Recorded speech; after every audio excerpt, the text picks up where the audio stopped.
guys, welcome back to my channel, Bibbity Bobbity Books. My name is Ellie and this is going to be a sort of spooky Halloweeny reading vlog, and I'm so excited about it because I just love this time of year and I've got quite a lot of spooky books that I want to get to that I'm really excited about, and I'm gonna go pumpkin picking tomorrow, which is gonna be so much fun. So yeah, I really hope that you enjoy this video. But anyway, today is Saturday and I thought I would kick things off because I have actually just received a couple of packages from my postie, which I'm very excited about, so I thought I'd do a little bit of an unboxing. One of the packages isn't actually bookish related, but it's Halloweeny, so I thought it'd be fun to share with you. And the other one is from Waterstones, so it's obviously a book, but I can't actually remember what it is. It must be something that I pre-ordered a while ago, but yeah, I can't actually remember what this is, so it's going to be a fun surprise. I love it when I get packages in the post like this because it just feels like Christmas. So yeah, let's find out what we've got. Yes.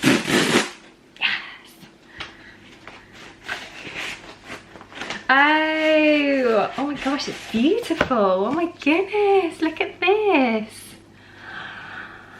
Wow, this is Vespertine by Margaret Rogerson. I definitely forgot that I ordered this book, but this cover is amazing. I don't know if it's really coming out on camera, but it's kind of metallic and shiny. This is a YA fantasy, I believe, a new release. So it says on the back here, "For a strange moment, I felt as though I were watching myself from afar, a lone cloaked figure cleaving through an ocean of the dead. The chant of Vespertine shook the ground like a drum beat. I could feel it in my bones." Sounds good. I don't think I'm actually going to read the blurb to this one. I think I kind of want to just go into this one blind. Obviously it's written by Margaret Rogerson, who is the author of Sorcery of Thrones and Enchantment of Ravens, so I've got high hopes for this one, and I might pick this one up in November maybe. Oh, how exciting. I love getting new books. Okay, so the next package that I've got is actually from Superdrug. So I ordered some makeup from the company Revolution because they recently released this new collection that's all based on the Corpse Bride, which is really, really cool. So I'm excited to show you some of the bits that I got.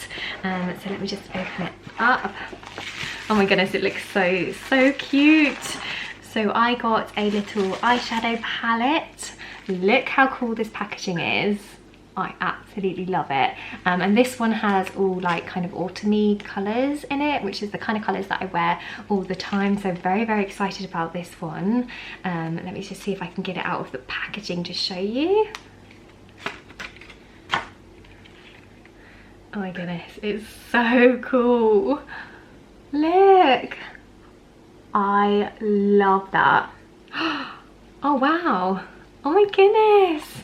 So this is the palette. I don't know if you can see on the camera, but the actual eyeshadows have little bones sort of like imprinted on them, which is so cool. So yeah, oh, I'm so excited to use this one. Absolutely perfect for Halloween.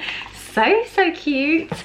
And then I also picked up a couple of the lipsticks from the range as well. I wanted all three of the lipsticks, but one of them had actually gone out of stock, which is a shame, but I did pick up two. And firstly, I just want to say, look at this amazing packaging.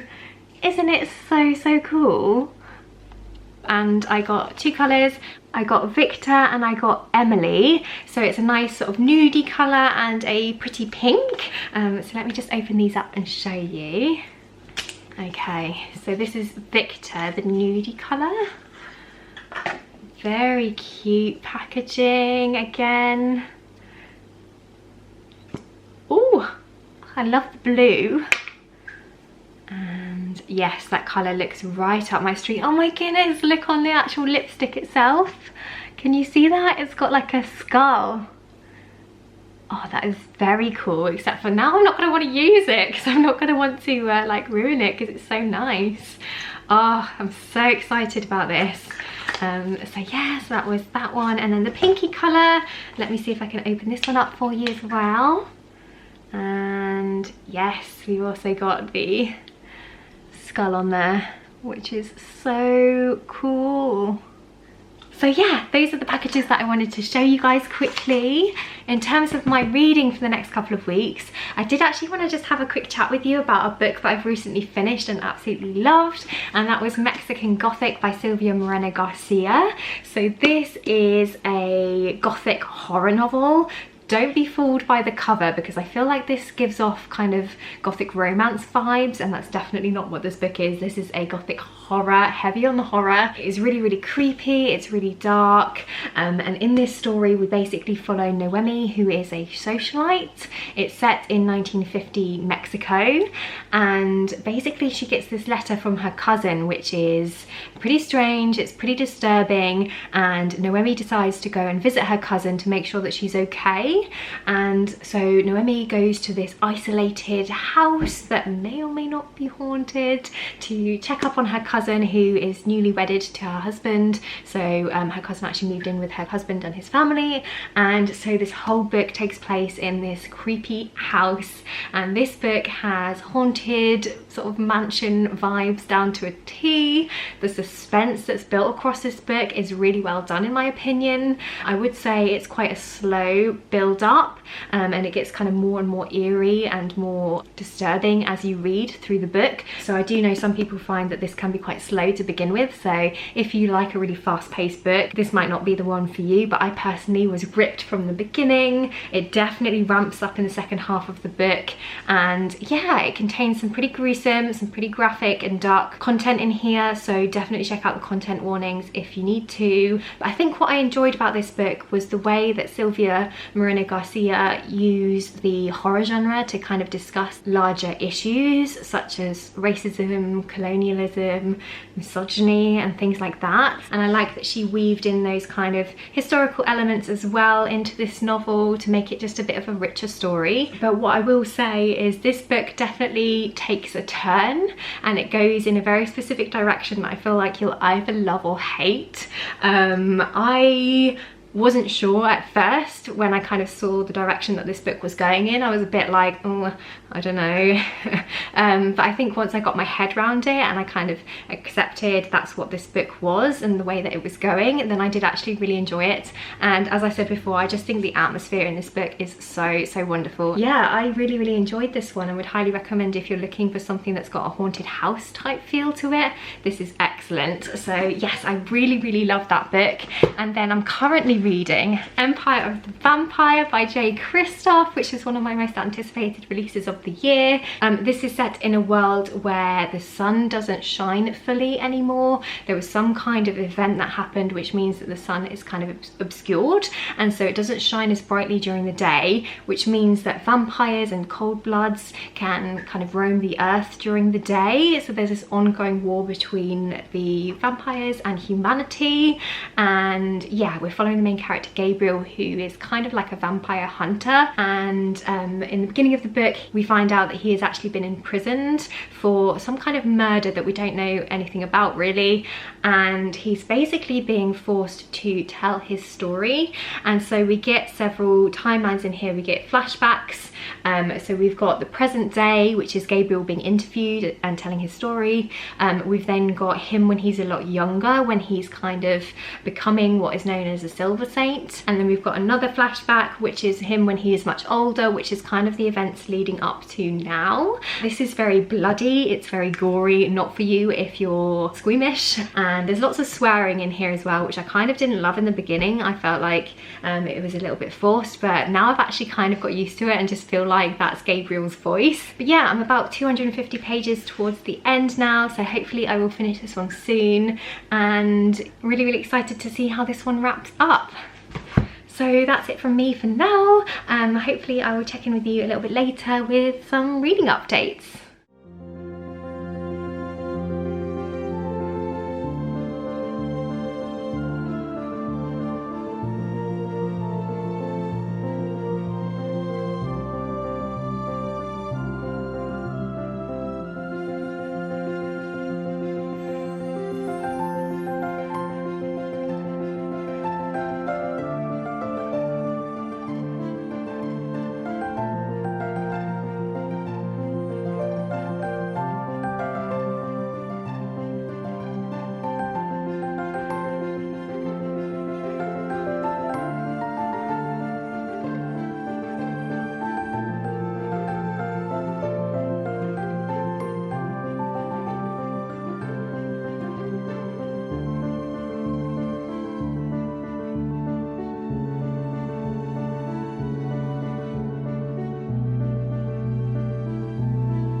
Hey guys, so it is Monday evening and I wanted to quickly pop on here and check in with you guys because I did actually end up finishing Empire of the Vampire. I actually finished it yesterday and my goodness, I really enjoyed this book. The ending was a lot. I felt like my heart was ripped out of my chest and stamped on, but I did actually film a spoiler-free review video for this book, so if you're interested to hear more of my thoughts and feelings, I will link that one down below. But yes, I'm very pleased to have got through this amazing book, but now I am craving something different. After reading all that grim dark stuff, I'm just craving a middle grade, and after doing the pumpkin picking as well, I just wanted something that was going to be super Halloweeny because I am full on in the Halloween mode now, and I just feel like this next book is going to be absolutely perfect. So this is The Haunting of Aveline Jones, written by Hickes, and I mean, look at that beautiful artwork on the cover. We have literally got a scarecrow with a pumpkin head on there, so I think this is going to be absolutely perfect for giving me all of those autumn Halloweeny feels without being too intense and scary. And it's nice and short, so I'm hoping to fly through this in the next couple of days. So I am now going to snuggle up in bed and get stuck into this one and then catch an early night because I am in work tomorrow. And I've got to be up really early, so I need to get some sleep. But anyway, I will probably check in tomorrow to let you know my thoughts on my next book.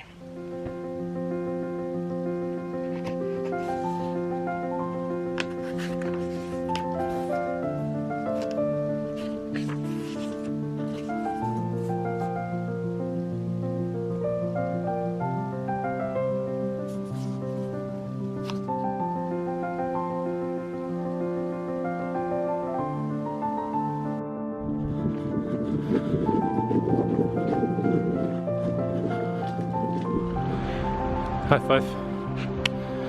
Woo. Hey guys, it is Tuesday today and I've just come in from a run. So my boyfriend and I are actually doing the Couch to 5k and we've just done week 2 run 1 and I'm really enjoying it. It's a challenge because I'm very unfit, but it's always lovely coming back into the nice cozy warm house, and I'm excited to go and get a nice hot shower and to then snuggle up and do a bit of reading. But I wanted to just quickly pop on here and check in with you because I did start The Haunting of Aveline Jones yesterday. I've made a little bit of a dent. I think I'm on page 63 and I am enjoying this one so far. We've basically just been kind of setting the scene. So for those of you who don't know what this is about, I'll just give you a quick read of the blurb on the back here. So it says, Aveline loves reading ghost stories, so a dreary half term becomes much more exciting when she discovers a spooky old book. Not only are the stories spine-tingling, but it belongs to a girl called Primrose Pemberthy, who vanished mysteriously, never to be seen again. Intrigued, Aveline decides to investigate Primrose's disappearance with some help from her new friend Harold. Now someone, or something, is stirring, and it is looking for Aveline. So that's kind of the setup of the story really. So we've got this young girl, Aveline. She's moved to this kind of isolated seaside town to stay with her aunt for half term, and some creepy stuff has started to happen already. She's found this book of ghost stories and yeah, I'm intrigued to see where the story goes. So yes, I am now going to go and pop off and have a shower, and then I'm going to cozy up and read some more of this cute spooky middle grade.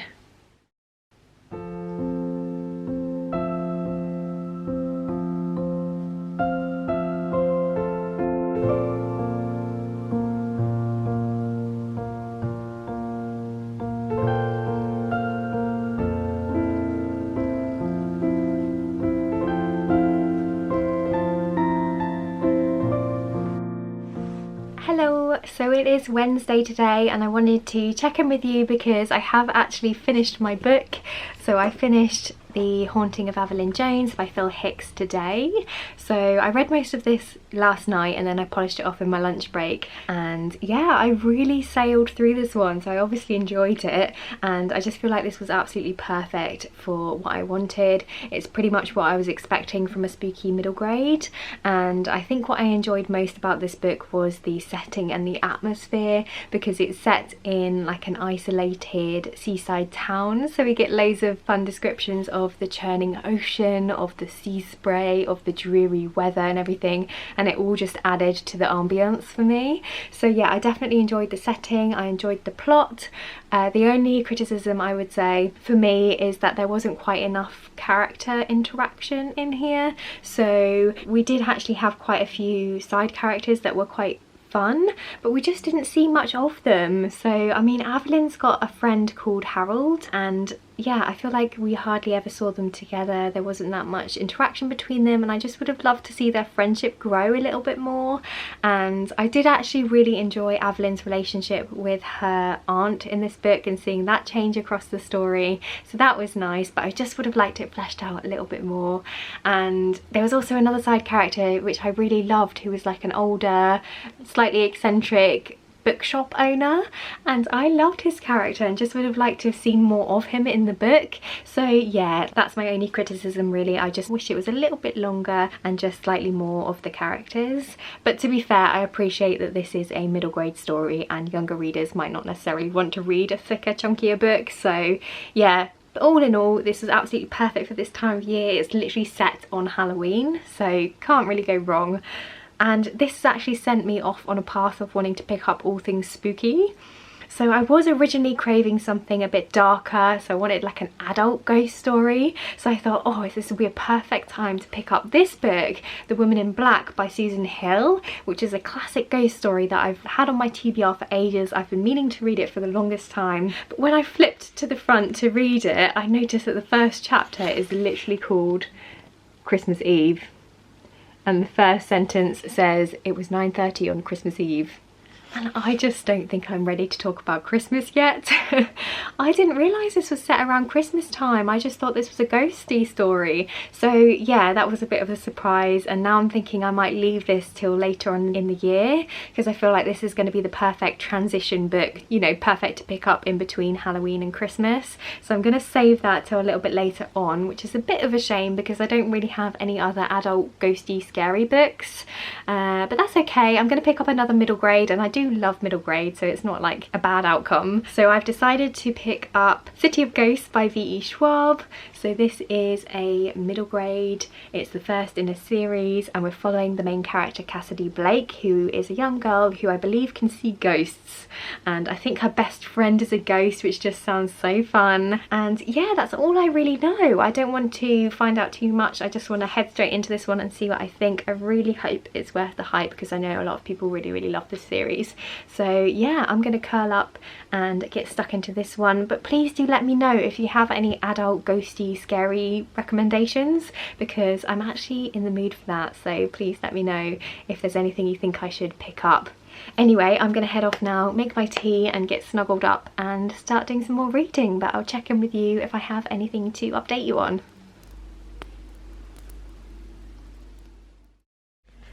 Hello.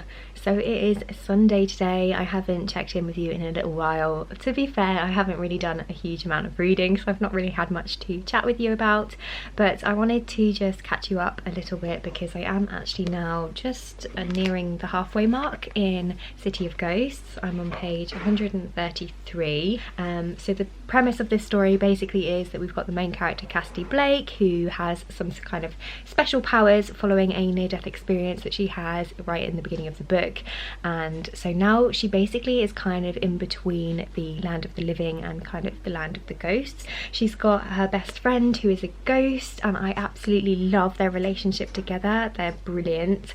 And her family, her parents, her mum and dad are actually paranormal investigators. Her dad is kind of the skeptic. He's very scientific minded. He's more of a historian scholar type character, and her mum is more of the kind of spiritual character who's a bit more open into the idea of ghosts and all things spooky.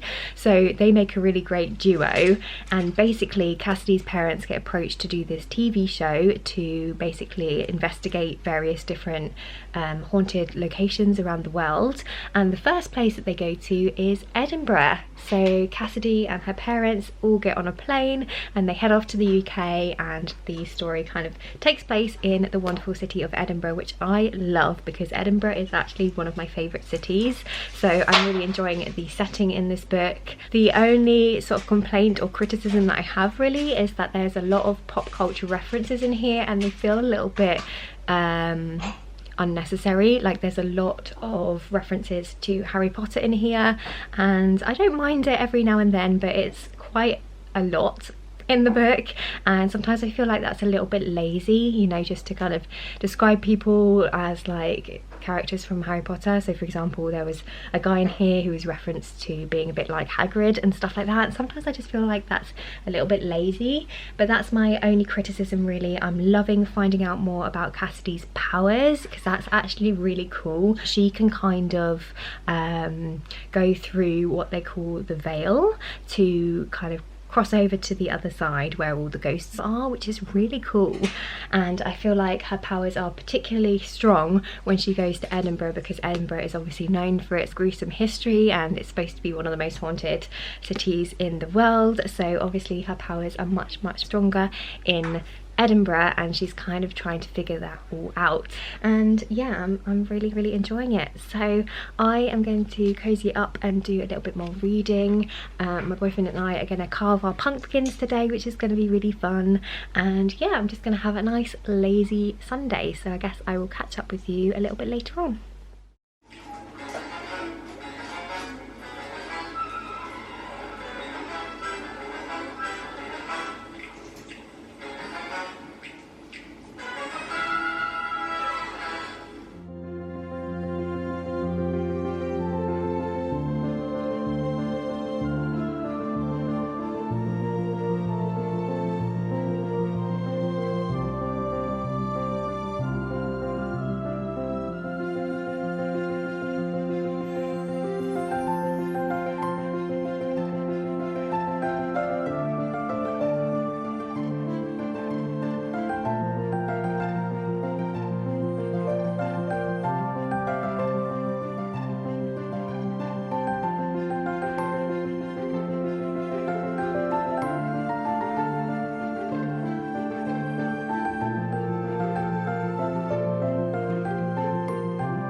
Hello everyone, happy Monday. It's the start of a new week and I actually have today off, which is really lovely. So I've had a nice relaxing morning, but I wanted to pop on here and check in with you quickly because I did end up finishing City of Ghosts by Victoria Schwab last night and I really enjoyed this one. It definitely picked up in pace towards the end and got really exciting, and I just love the whole setting of this book and the idea of having a protagonist who kind of has one foot in the land of the living and one foot in the land of the ghosts. It just made for a really exciting and fun adventure, and I think what I enjoyed most in here was actually the friendships because they were really sweet and really wholesome. So yeah, I would thoroughly recommend this to anybody who's looking for a fun middle grade that has a little bit of spooky Halloweeny vibes but isn't too scary. This is really lovely. And then this morning I have just been snuggled up on the sofa reading a little bit from this, which is Fangs. So this is a graphic novel about a romance between a vampire and a werewolf. It's written by Sarah Andersen and this was really cute. I kind of read this all with my cup of coffee this morning and had a lovely time. It's very wholesome, it's very adorable, and it's also quite funny, so it's filled with lots of puns and things, and I just think this would be perfect for kind of having out on your coffee table or something, because it's the kind of graphic novel where you don't necessarily need to read it from start to end. It's not like a story in that sense. It's more just kind of a collection of scenarios and scenes from like their love story, and it's really funny and really cute. So yeah, I had a nice time reading that, and yeah, I think that's it from me for this video. I really hope that you've enjoyed it. I've had such a lovely Halloweeny spooky reading week. Please do let me know if you've got any recommendations down below. I'd love to have a little chat with you in the comments, and yeah, I guess I'll see you next time with another video. Bye.